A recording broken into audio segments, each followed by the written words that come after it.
Hello, you're welcome onto my channel today once again, and it gives me great joy to observe you viewing this video.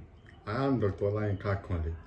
I am a lecturer in the university. I am a sociologist. I'm a researcher.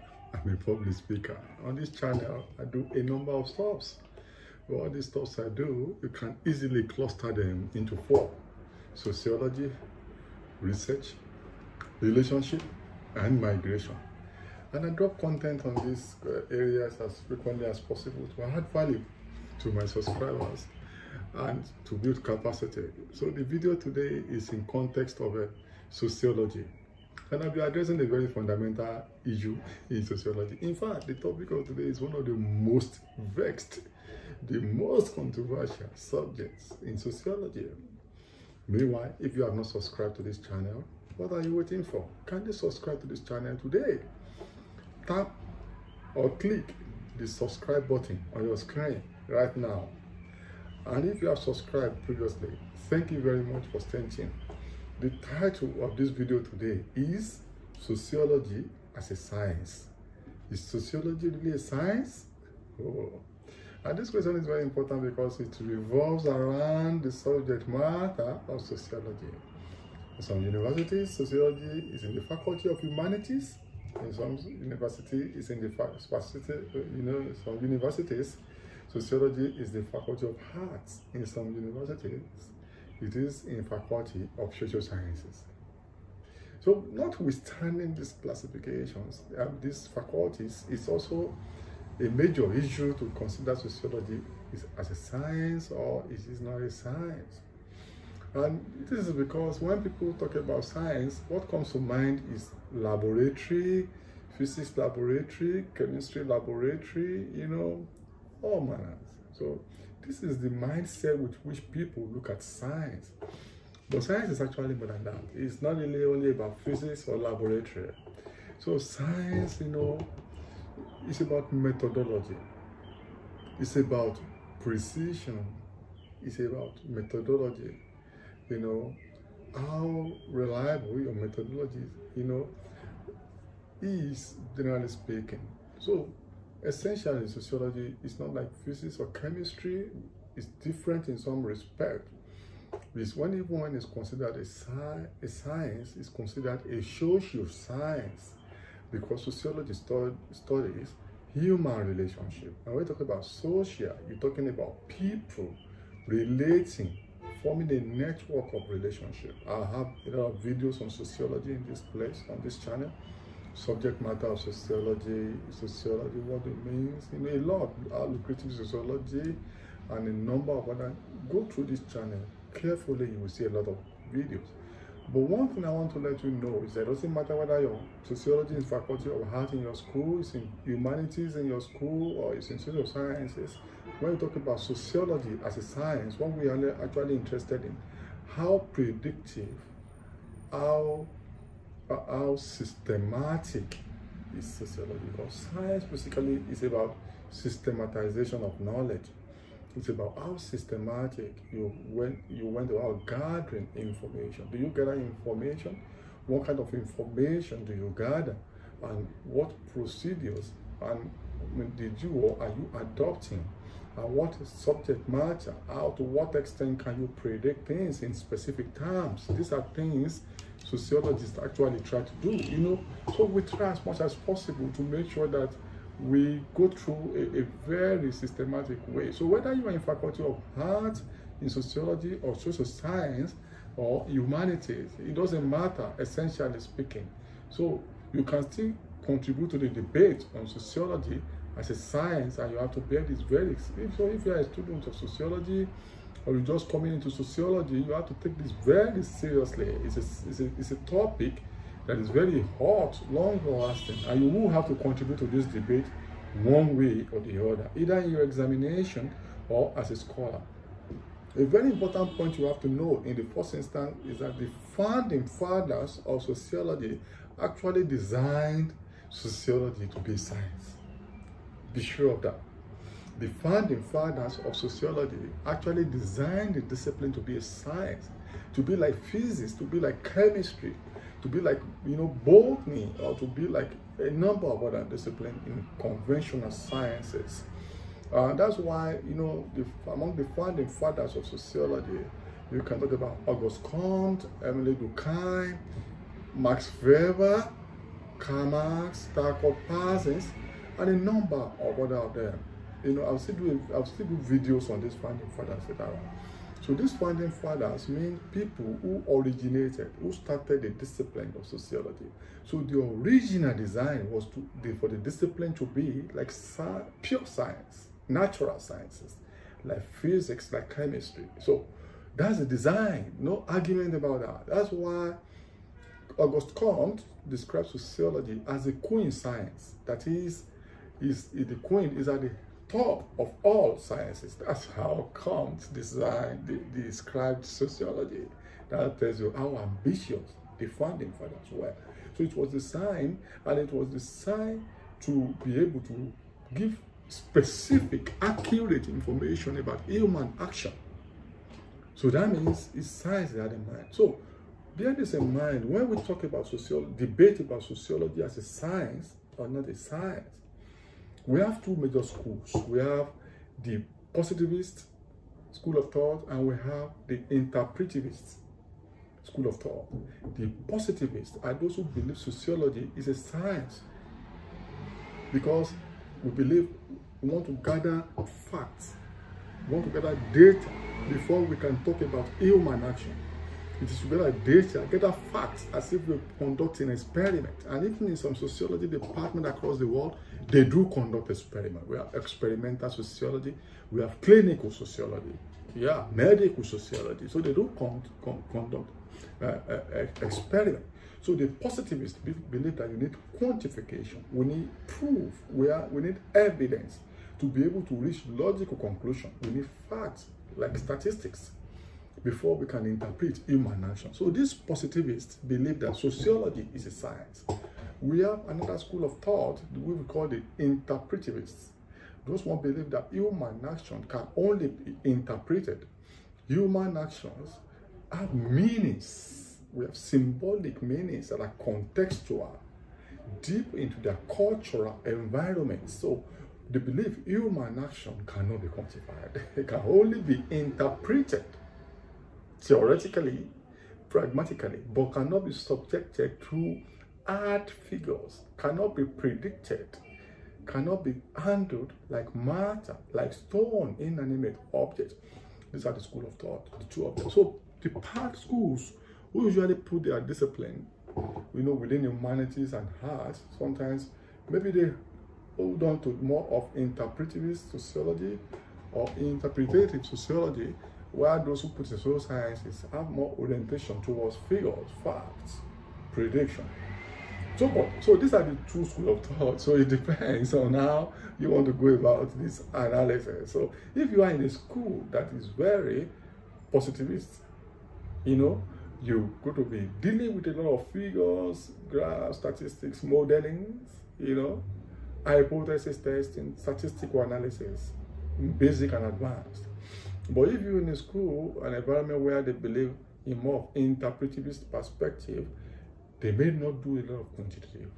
But basically, what I want you to know is that science is about systematic acquisition of knowledge. And it's about systematic gathering of data towards prediction. So these are the two. Then what are the characteristics of science? I will reach a conclusion from my own perspective. So follow this video to the end. What are the characteristics? Number one is predictability, logic, methodology, methodical accumulation or gathering of knowledge, validity, that is, the discipline is able to get knowledge that is valid, that can test what it seeks to test, reliability, that is, the knowledge you gather through this discipline can be sustained over time. Others can prove or disprove, like Thomas Kuhn said, the scientific revolution, the paradigm, you can falsify, that is, the knowledge is not reliable. I don't want to sound so advanced in this video so that you can understand very well. So validity, reliability, quantification, that is, you want to be able to subject you know, your fact to statistical analysis, to figure, you know. Then another quality of science is generalization. That is, you can generalize your findings, you can generalize your knowledge. You can say based on A and B, then A equals B, then B will be equal to C. You can predict and you can generalize to the whole population. So these are the characteristics of science and strong methodology. So when you now look at all of this, you look at the position of Comte and the Queen science, another founding father that believes that sociology is a science, because all the characteristics of science that we have mentioned, you can find in sociology, the way sociologists gather their data and analyze human beings. So even though sociology cannot predict human actions like physics can predict, like chemistry can predict, sociology can project, all things being equal. Sociology can project patterns of action. We may not be able to predict that A equal B, but we can say this action, if these conditions are met, you are likely to have this. We still have conditions to attach to our own generalization. So we may not be able to predict accurately, but we can project. Project means you may not be absolutely certain, but you can still say this will likely happen. And then, like I said about the founding fathers, you can look at Durkheim, for example. It's another founding father. Durkheim, Emile Durkheim, believes that we can gather social facts of things, sui generis. That's the way he put it, sui generis. That is, we can gather social facts. We can use quantification. We can use methods of science to gather facts on human behavior. And we can, because of this, have quantified elements of human action to reach reliable and valid conclusion. And Durkheim actually adopted this mentality perspective to studying suicide and gathered facts about suicide. Personally, I've done studies on suicide across countries, and I used sociological facts and data.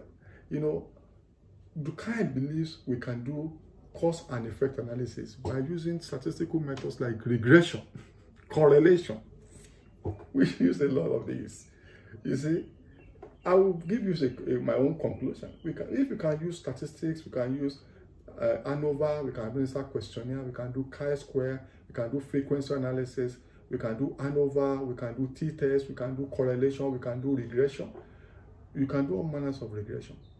So Durkheim believes we can use all of these to come to specific understanding of human action. The same thing, Karl Marx also believes that in the development of capitalism, he used scientific method. Even Weber, Max Weber, Protestant ethics and the spirit of capitalism, even bureaucracy, even rationality, Weber conducted primary research. You know, but there are the interpretivists like Karl Popper who believe it's all about human meaning of human action, that you cannot suggest it to scientific analysis. Then why do we have this debate? Why is it so much of a debate that is sociology a science? What are the challenges of sociology as a science? Why do we not easily believe that sociology can predict human action? Why do we believe that sociology cannot be at the same level of science as physics, chemistry, or botany, or even medical sciences?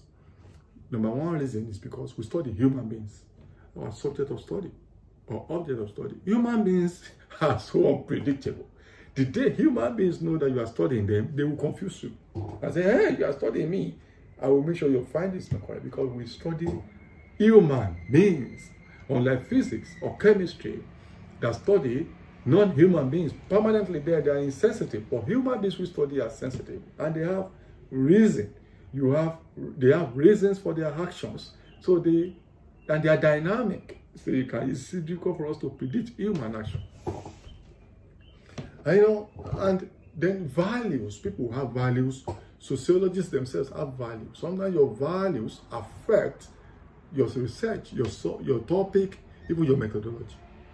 And the methodology of sociologists is still not matured enough to be compared to the methodology of science, because physical sciences are more mature. They've been around for so long compared to sociology.